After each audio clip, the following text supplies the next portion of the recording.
a lot of people are looking at this and saying, how come Andrew Neil, one of the most high-profile political journalists and interviewers on the BBC for many, many years, how come he is allowed to be the chairman of a right-wing magazine, The Spectator?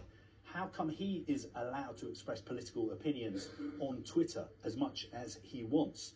How come the chairman of the BBC, Richard Sharp, the chairman, is somebody who donated £400,000 to the Conservative Party, someone who has helped arrange an £800,000 loan for the former Prime Minister, Boris Johnson? How come Robbie Gibb, or as we have to call him, Sir Robbie Gibb, who used to be the communications director for the former Prime Minister, Theresa May, how come he's on the BBC board at the moment? Why is Alan Sugar allowed to say what he wants on Twitter about political matters? What about Jeremy Clarkson?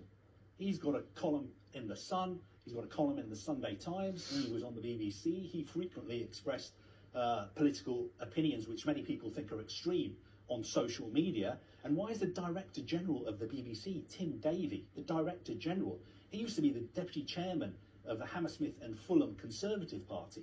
He's a man who's stood as a candidate in local elections for the Conservative Party. So why is all this allowed, yet Gary Lineker is not allowed to make a fairly innocuous comment, which many, many people would agree with, about a policy that has been condemned by the United Nations and also by many human rights groups? And this is the same Gary Lineker who's been allowed on the BBC to criticise the human rights record of Qatar. Why is he not allowed to criticise the human rights record of the country he lives in?